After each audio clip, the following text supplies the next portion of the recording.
and welcome back to Sly 2 Band of Thieves. So, it's time to commence our next set of missions while we are here in Rajan's spice operation. And speaking of which, this is where we really dive into Rajan's spice operation. For you see, our first mission is to actually take down Rajan's spice grinder in this secret room that we wouldn't normally gain access to until this very point of the game. Spice grinder, not meat grinder, for those of you confused. You say that, you asshole, but he earned that. Well, now it's mine. Tell that to the other guards who I've stolen their medals from. That was my hot dog eating contest medal. Well, you know what? I earned stealing it. Yeah, he was proud. He was proud of that second place, Ryan. Gosh. And that was his family heirloom. That was my wedding ring. Oh, damn it, BJ, wow. No, I literally thought you were about to say, I was gonna propose to my girlfriend with that ring!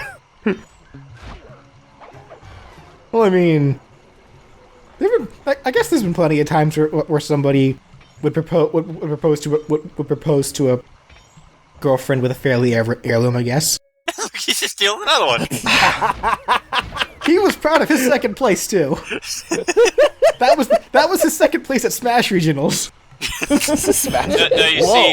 see, BJ, what you don't realize is that Sly won first place at both of those contests, but he also wanted the second place ace medal. He was the only contestant. Yeah. So he actually had the third place medal too. Yeah. Alright, now thinking about it now, with this mission, alright, earlier, like I believe during episode 2, we were going on how the mission where you need to get all 5 parts of a tuxedo considered to be the longest and tedious mission like in the entire game. Honestly, at first, in years past, I remember thinking this was the longest and tedious level to go through. But with all things considered, I think to me this would be considered the second longest level to go through in this entire game. I'd actually say, like if you're talking tedious, I'd actually say, like without breaking the pace too far ahead. But like one of the final missions that actually involves a barrel full of dynamites, just like this, is actually probably one of the most tedious, I would say. Yeah, I know what you're talking about. Wait, god damn it, that is right. Oh, okay. This is okay, now this is okay, now that's a good one. That's a good one. So this is just training for that level, huh? I guess. Oh man, it's like, no, God, I can't believe I completely forgot about that. Oh no. Okay. Great.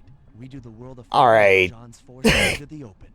So, Sly, remember what you did back with Rajan? We're gonna have you do it again. Alright, fuck you, Bentley.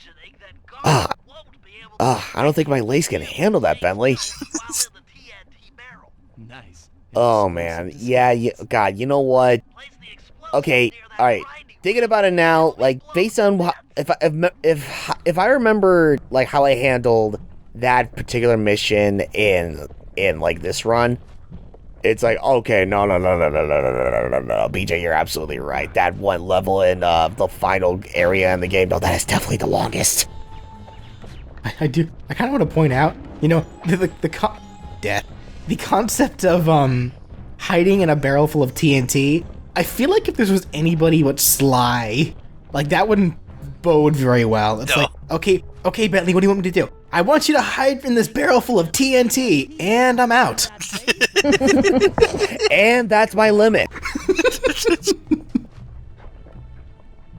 And then you had some like Deadpool. Listen, Bentley, I would do a lot of crazy stuff for you, but that pretty much takes the cake. Oh, and that was the first place medalist in the hot dog eating contest. I can't believe Sly just killed Zero. Yeah, fuck Diddy mains. Oh God. Oh, so you know what? You brought up before how we do see, like Sly eating hot dogs, or like, Murray eating like hamburgers and shit like that. Like, I don't recall ever seeing a cow kind of character in this game, but I know we've seen pigs before, which is kind of weird to think about now. You know what? To get really morbid, I wonder if that's this world's form of cremation. Cremation. Like, as punishment, you will become this hippo's meal. yeah, like that's cremation. Or that's like the electric chair of this world. He's get turned into fucking fast food. Oh god damn. Morbid. Oh my god. Suddenly, I feel really sorry for General Sal. Oh, you're right, because he's a fucking chicken. God damn it. Yeah. Oh, so that's why we don't see him in Sly 4. Oh my god. Actually, Yeah, that's what's really odd, BJ, you were mentioning about you were mentioning about like how the art design can sometimes clash instances. General Tso is a chicken, but didn't we in Sly 1 have to deal with like crazy deranged chickens in their coop? You're right, we did. Yeah. Oh, those were normal ass chickens. Yeah, they were normal ass chickens, and then we have bomber roosters. you know, normal ass bomber roosters. The bomb-toting roosters. Oh my god. To be fair, in a way, those chickens in the coop, they were dicks. And let me tell you why. If you were to look back at that one moment during our Sly 1 playthrough, I pointed out, with video proof, mind you, that whacking a chicken, not a bomber rooster, would still kill you. You know what, actually, now that I think about it as well? In the very first game, wasn't there a like not an enemy, but like a turtle that Sly rides on for Miss Ruby's boss fight? Yes. A turtle! The main character one of the main characters is a turtle! Oh no, Michelangelo! What's this? Vice production has fallen behind. Wait, it's completely stopped. What the fuck are you assholes up to now? You all had one job. You all had just one job. Black clouds and thunderbolts. You know, I kind of have to wonder about one thing. I have to wonder about Rajan, though. He has to know that the Cooper Gang are here, right? I would or at least certainly have an hope inkling so. that he's aware. Like, You'd think that- especially now that, like, yeah, you've taken out the spice grinder and everything, so it's like, he has to know by now that some serious shit's going down. It's like even before we took down his spice grinder, it's like, why else would he set up that a satellite array, in the last part? Like, not even just that. Like, then there's he should know, for one thing, like, the Claw Gang as a whole should know about the Cooper Gang as far back as, well, just in general, because of the fact that they specifically took the Clockwork parts. They know who Clockwork is, and they knew what he was about. He was about hating the Cooper clan. Yeah. So they have to know that Sly would be involved in this, and they should know that Sly is involved in this just as early as Dimitri getting caught. And then, in Rajan's case, when the Clockwork Wings were taken, he should have known immediately who did that. And I feel like he should be beefing up the security way more than he is right now. Well, he probably would have, but he didn't look up. By destroying that dam, the temple will be filled with runoff. You say that, Brian, but technically you're not wrong.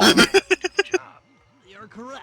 I mean, look at what Rajan did not do, while Murray was on that electronic winch getting the Clockwork Wings. I mean, I got the idea, like, it was supposed to be, like, Sly's distracting everybody, but it's like, how do you not hear a freaking buzzsaw? The music was being played very loudly. No, you see, BJ. Now I'm just thinking. Don't look at the hippo with the angel wings. The Murray is just descending to heaven after being punished with cremation. Yeah, like someone actually does see him and he has to pass off as an archangel. Yeah, he's like, I am ascending to heaven after being punished with cremation. Oh wow, Rajan is really putting out quite the show. I am loving this party. Wow, look at all the choppers. Enjoy the Hippo burgers.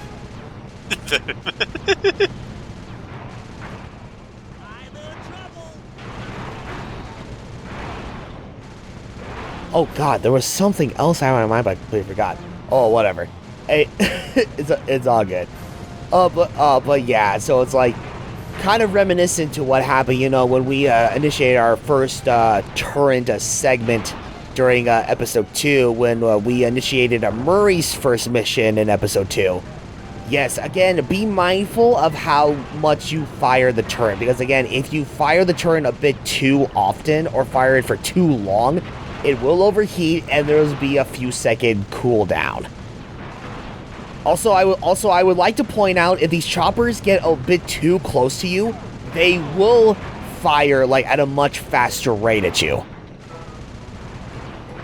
Don't know why they don't decide to do that now. It's like, okay, yeah, we'll only open fire once we're at point blank range. You know, that reminds me of one of the episodes from One Punch Man. The fucking fish villain who. Oh yeah, the deep sea king. Who beat the crap out of a Pew Pew prisoner. You know, despite being a villain, he gave some fairly sound advice. Every punch should be thrown with the intention to kill. Don't only throw a bunch of minuscule punches and then do a super move at the end. Actually punch with the intention of everyone, you know, dealing the finishing blow. Yeah. Well, all right, if you say so. Oh, why did I tell him that? Damn. I did it again! I did exactly what you told me to!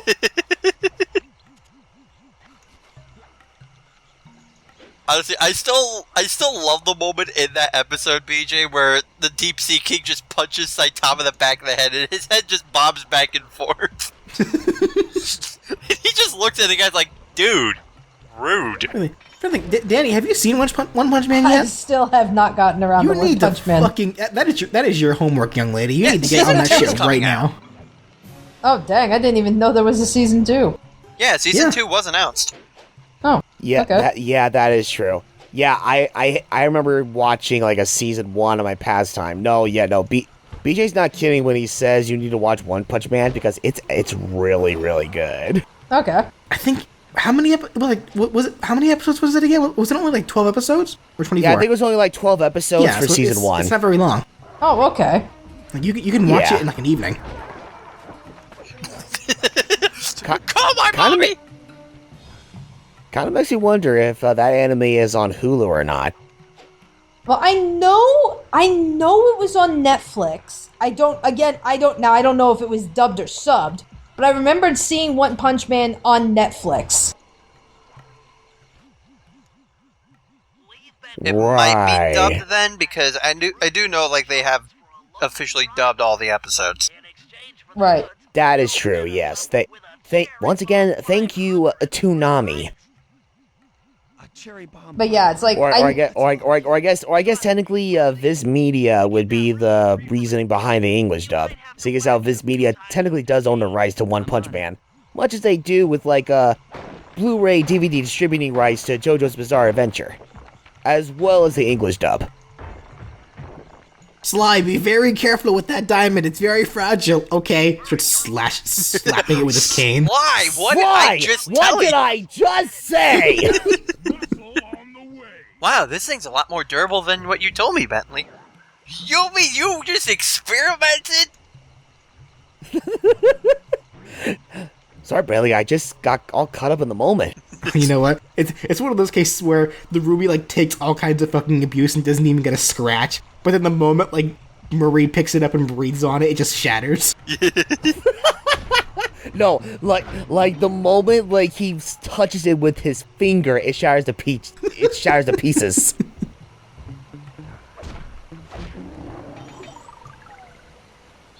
Really?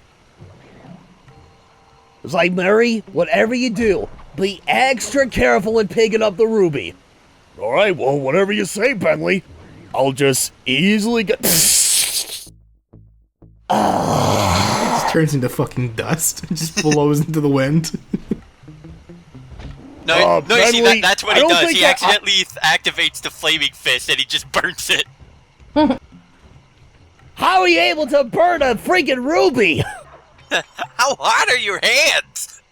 You wanna feel them? No! Hot enough to burn the very soul of my enemies. You know what? Murray would actually say something like that. The Murray finds all enemies combustible. Oh, that's like, I think it's like in Sly 3, like, Murray, like, blurts out, like, one of my favorite lines, like, to come out of the entire series. It's like, like, I forgot what the reason was, but, like, you know...